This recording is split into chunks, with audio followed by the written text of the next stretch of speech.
Oke, Assalamualaikum warahmatullahi wabarakatuh. Di dalam video ini saya akan mempresentasikan praktikum kedua, pengolahan citra digital menggunakan Python. Nah, tools yang akan kita gunakan adalah Google Colab. Biasanya pada praktikum sebelumnya kita perlu mengupload ke Google Drive. Nah, tapi pada praktikum yang kali ini kita coba cara yang lain, menggunakan URL GitHub-nya, di copy saja di GitHub ini. Nah, lalu klik telusuri. Nah, seperti ini outputnya.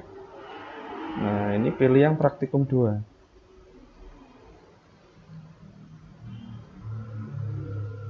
Oh, ini mohon bersabar sebentar. Nah, ini sudah keload ya. File praktikum keduanya sudah terload. Nah, ini silakan menghubungkan. Nah, sudah terhubung. Apa saja yang akan kita pelajari di praktikum kedua ini? Di antaranya adalah line plot sederhana, lalu line plot dengan fixed size, lalu ada bar chart yang vertikal maupun horizontal. Nah, lalu ada yang pie chart, lalu ada pie chart dengan explode, lalu ada 2 subplot dan 4 subplot. Oke, lanjut aja langsung. Tetap jalankan aja. Nah, seperti ini. Ini adalah kita ngimport library. Pertama, library yang kita gunakan adalah NumPy SNP.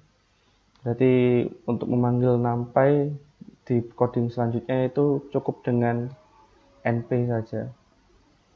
Lalu kita ngimport pyplot dari matplotlib. Ini from matplotlib import pyplot as plt. Nah, ini untuk manggil pyplot di codingan selanjutnya itu cukup manggil plt saja. Karena kita menggunakan Google Colab ataupun Jupyter Notebook ataupun Jupyter Lab, itu kita perlu memberikan sebuah perintah seperti ini, matplotlib inline, supaya plot yang nampil itu ada di dalam editor ini. Oke, langsung ke percobaan pertama.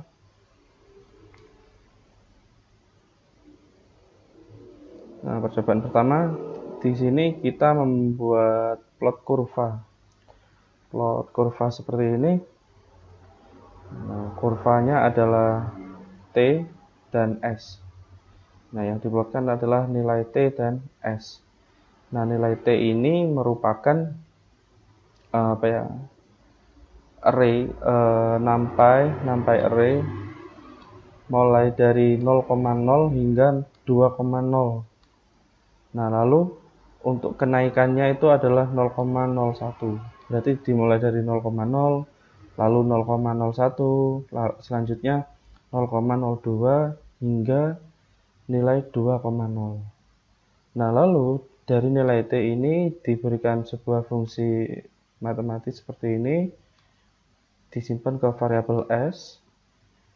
Nah, lalu kita plotkan ini menjadi sebuah sinyal seperti ini. Seperti itu. Jadi yang X-nya ini adalah waktu, second, Y-nya adalah amplitude millivolt, seperti itu.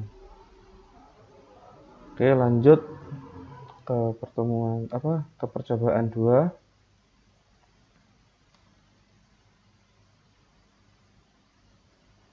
Nah, di percobaan 2 ini sama sebetulnya, fungsi-fungsinya sama, hanya saja ketambahan fixed size. Nah, seperti ini, fixed size.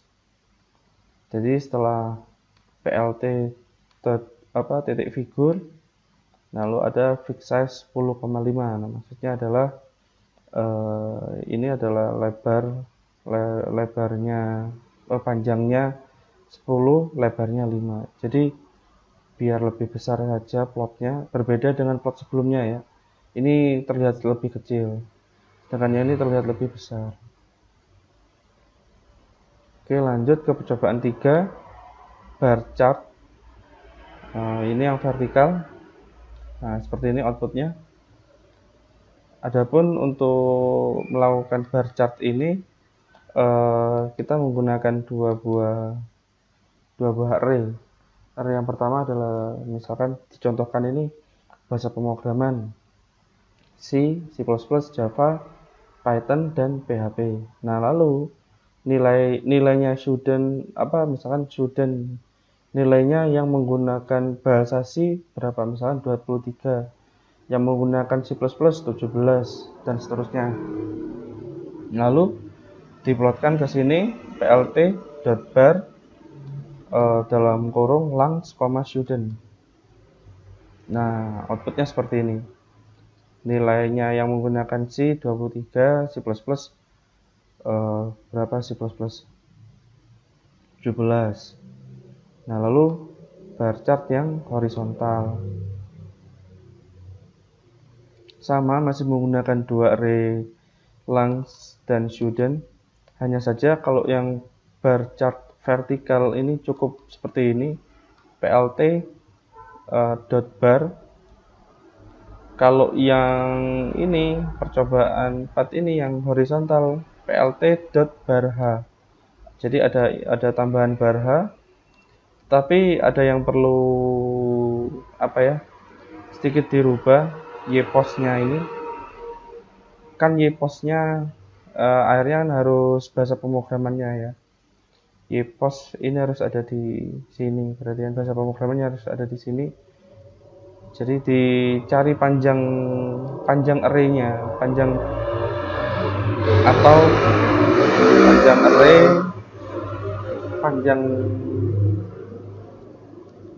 panjang array atau jumlah himpunan di bahasa pemrograman ini atau di langs-nya ini berapa, dengan cara np arrays len, lalu langs-nya ini berapa, taruh aja di sini gitu.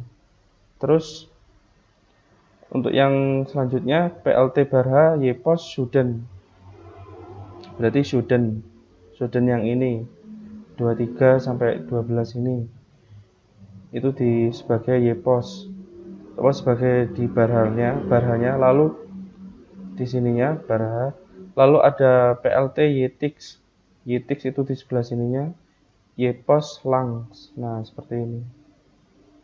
Jadi bisa secara horizontal.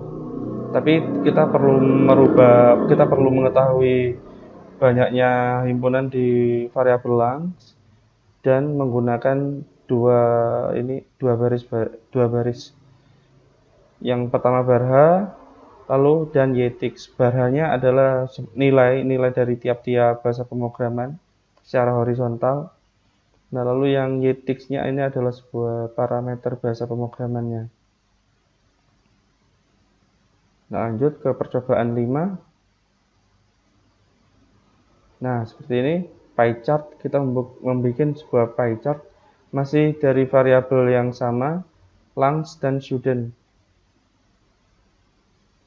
Nah, seperti ini. Jadi kalau menggunakan pie chart ini kita menggunakan seperti ini, plt.py lalu student.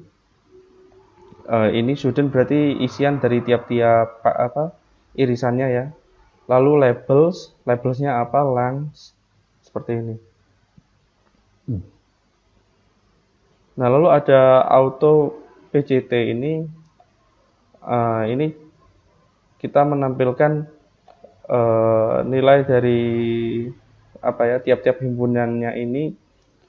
Jadi di sini ada misalkan 14 ya 14, lalu di belakang komanya ini 2F untuk mengatur berapa banyak desimal yang ingin kita tampilkan. Lanjut ke pie chart dengan explode. Di sini sederhana sekali, kita cukup menambahkan seperti ini ya di parameter pie-nya, plt.py. Jadi parameter pertama adalah student, parameter kedua ini explode. Nah, explode yang dimaksud ini kan di pie chart ini ada berapa kategori, 1, 2, 3, 4, 5 ya, C++, C, PHP, Python, dan Java.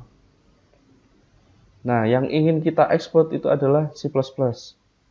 Gitu, misalkan. Sekarang kita lihat urutannya di tadi yang lungs. Nah, ternyata C++. Nah, C++ berarti kan ini indeks ke 1 ya.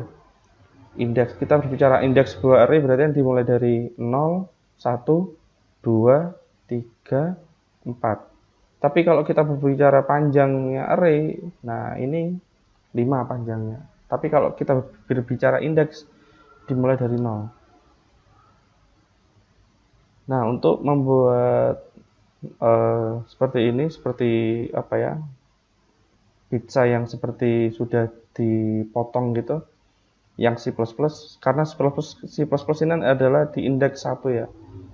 Yang mau dieksploit itu yang mana misalkan, oh indeks ke 1, seperti itu.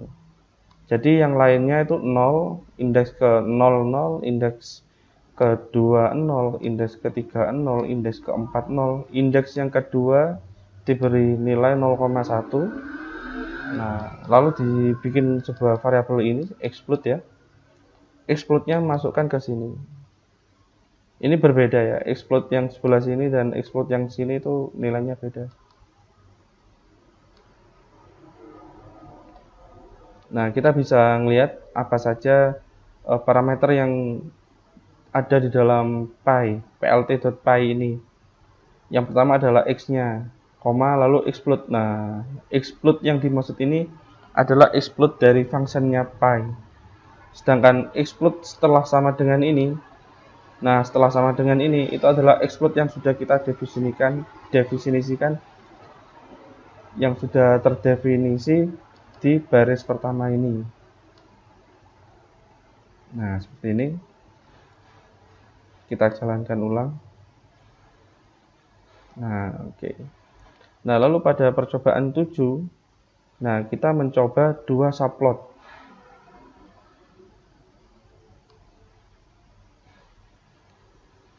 Nah, 2 subplot seperti ini. Subplot ke 1 dan subplot ke 2. Nah, caranya di sini kita harus ada variabel ini x1 dan x2, lalu ada y1 dan y2. Sebenarnya ini x1 gandengannya y1, x2 gandengannya y2. Jadi yang x1 nilainya mulai dari 0,0 hingga 5,0. Lalu x2 itu nilainya dari 0,0 hingga 2,0. Lalu y1 adalah nilai cos dari seperti ini, dari perhitungan seperti ini. Lalu yang y2 adalah nilai cos tapi yang sederhana karena tidak dikalikan eksponensial dari x1-nya. Nah, lalu kita ingin mengeplotkan x1 dan y1 itu masuk ke subplot 1. Lalu yang x2 dan y2 itu masuk ke subplot 2. Nah, caranya sederhana sekali. Di baris ke-12 kita bisa lihat plt.plot. Nah, di sini x1, y1. Berarti x1-nya ini sebagai time ini yang sudut x-nya. Nah, lalu untuk sudut y-nya itu adalah y1. Seperti ini. Nah, diperolehlah grafik seperti ini. Plot seperti ini. Lalu untuk yang x2 dan y2 itu pada baris 19 seperti ini. plt.plot x2, y2. x2, y2. Karena di sini x2 nilainya 0,0 hingga 2,0. Nah, seperti ini. Ya, di sini 0,0 hingga 2,0. Sedangkan subplot ke-1 nilainya mulai dari 0 hingga 5. Nah, yang dimaksud subplot adalah kita menampilkan dua buah plot di dalam satu figur, di dalam satu gambar seperti ini digabungkan. Nah, di baris 11 ini, di sini plt.subplot 2,1, lalu ada koma 1 lagi. Intinya seperti ini, subplot ada 3 parameter. Parameter ke-1 dan ke-2 ini itu adalah dimensi dari subplotnya. Lalu parameter ketiga itu adalah posisi subplot yang kita inginkan, yang kita targetkan. Jadi misalkan 2,1, berarti di sini 2 baris 1 kolom. Nah, lalu yang ketiga ini adalah posisi. Kita perhatikan baris 11 dan baris 18. Di baris 11, nah ini 2,1. Lalu baris 18 sama 2,1, tetapi ada yang berbeda di yang ketiga ini. Nah, yang ketiga ini, yang ketiga adalah 1, yang ini 2. Berarti untuk baris 11 hingga baris 16 itu terletak di subplot ke 1, sedangkan baris 18 hingga baris 24 itu adalah di subplot ke 2. Nah, karena menggunakan subplot, kita perlu menggunakan tag layout. Nah, kenapa sih alasannya kok perlu tag layout kalau menggunakan subplot di Python ya terutama. Nah, misalkan kita nggak menggunakan tag layout, nah seperti ini outputnya. Title subplot kedua sama ini keterangan X dari subplot ke 1 itu gabung. Nah, ini sangat tidak mengenakan sekali, sangat mengganggu. Nah, jadi kita perlu menggunakan tag layout.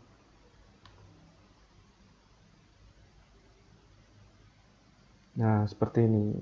Nah, lalu ada yang sedikit berbeda antara subplot ke 1 dan subplot kedua, yaitu adalah garis bantu. Subplot ke 1 ini ada garis bantunya seperti ini, karena di baris ke-16 itu ada plt.grid. Nah, seperti ini.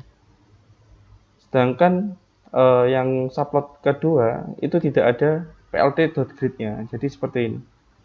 Misal kita kasih plt.grid. Nah, seperti ini. Kita jalankan ulang.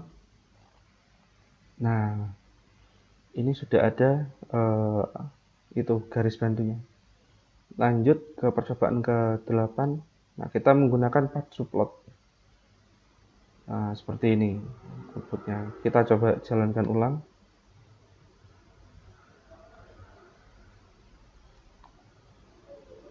Nah, kita fokuskan di sini. Ini subplot ke-1, ini subplot kedua, lalu baris 12 ini subplot ke-3, baris ke-18 subplot ke-4. Kita lihat outputnya. Subplot ke-1 ini adalah pie chart biasa, lalu subplot kedua pie chart dengan explode tadi. Nah, lalu subplot ketiga itu adalah bar tapi yang vertikal, lalu yang subplot keempat adalah bar yang horizontal. Sebenarnya yang saya fokuskan di subplot ini adalah positioning. Kita menggunakan subplot ya dengan dua percobaan lah. Percobaan yang pertama kita menggunakan 2 baris 1 kolom, percobaan kedua adalah menggunakan 2 baris 2 kolom. Bisa kita lihat di sininya semuanya sama 2,2. Baris ketiga 2,2, baris ke-7 2,2, baris ke-12 2,2, baris ke-18 juga sama 2,2. Berarti semuanya kita menggunakan subplot 2,2 di sini. 2 baris 2 kolom. Nah, lalu di parameter ketiga ini pasti berbeda. Ini ada yang 1, ini ada yang 2, ini ada yang 3, lalu ada yang 4. Urutannya adalah seperti ini.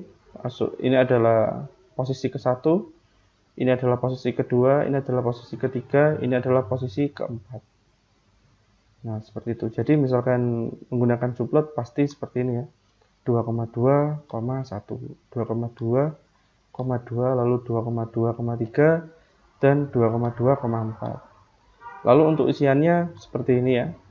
Seperti yang sudah kita jelaskan di percobaan-percobaan di atas, kita tinggal copy paste saja. Nah, sini pi tanpa explode, lalu yang ini pi dengan explode. Nah, lalu yang ini bar vertikal, yang ini bar horizontal. Sama menggunakan tag layout juga, kalau nggak gitu sedikit tabrakan nanti jadinya.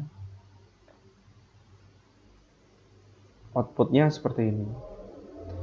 Mohon ditekankan lagi, di subplot harus dipelajari dengan baik ya, karena ini sangat berkaitan erat di materi pertemuan selanjutnya. Oke, sekian dulu di video kali ini. Semoga ilmunya bermanfaat. Assalamualaikum warahmatullahi wabarakatuh.